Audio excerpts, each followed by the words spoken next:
And tonight we've learned a shocking number from the Treasury Department. Nearly 90% of the almost $50 billion allocated by Congress for rental assistance has not been distributed. All right. So this particular story is going to talk about a woman who is a landlord. She's a small landlord, so she has like 2 or 3 properties. And she hasn't received any rent money in a year. And because of that fact, the actual landlord, the owner of these properties, is now herself homeless.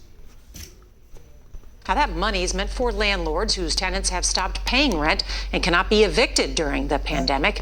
CBS's Mola Lenghi reports in depth on the consequences for landlords in America's eviction crisis.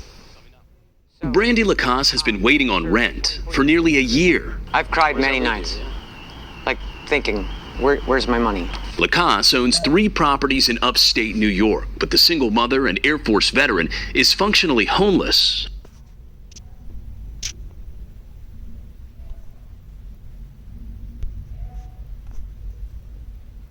After falling on some hard times, Lacasse says after notifying tenants they had to move out so she could move in, they simply stopped paying and stayed put. She and her daughter have been living out of her car and staying with friends. Despite more than $23,000 in unpaid rent, Lacasse can't force her tenants out because of state and federal moratoriums. All right.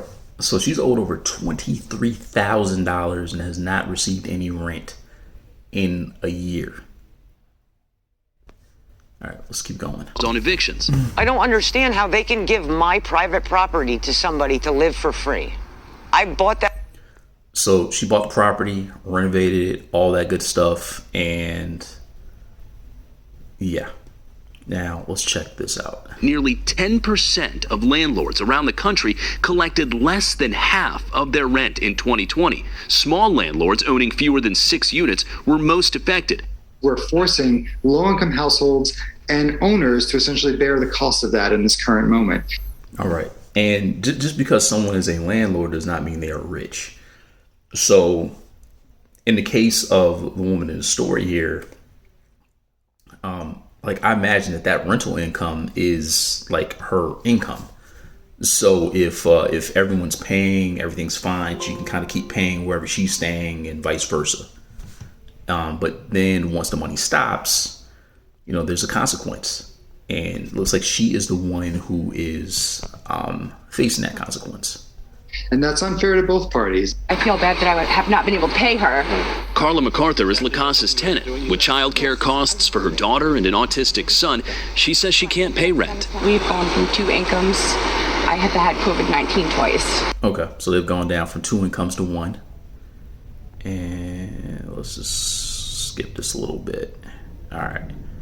So the tenant actually has applied for rental assistance. And check this out. Relief in New York, but the state hasn't paid Lacasse yet. So far, New York has sent about 8% of its federal allotment of $2.6 billion relief dollars directly to landlords. I'm not sure what she may do when the moratorium's lifted. That's what I'm afraid of, being homeless.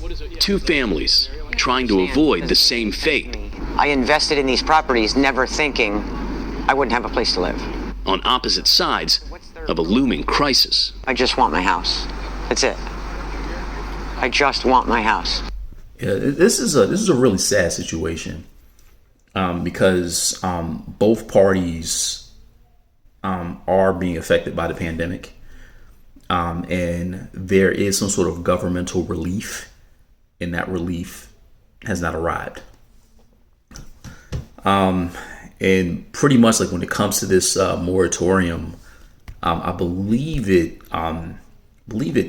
technically is over now, but in a lot of places you still can't evict anybody. So I'm not really sure what that's going to look like. But that's pretty much all I have for you guys. I appreciate you. Thank you for listening to me just kind of ramble on about this. And hey, please like, subscribe, share, all that good stuff like that. And next time around, I don't know, I may see if I can find something that is like fraud related to talk about. But I appreciate you.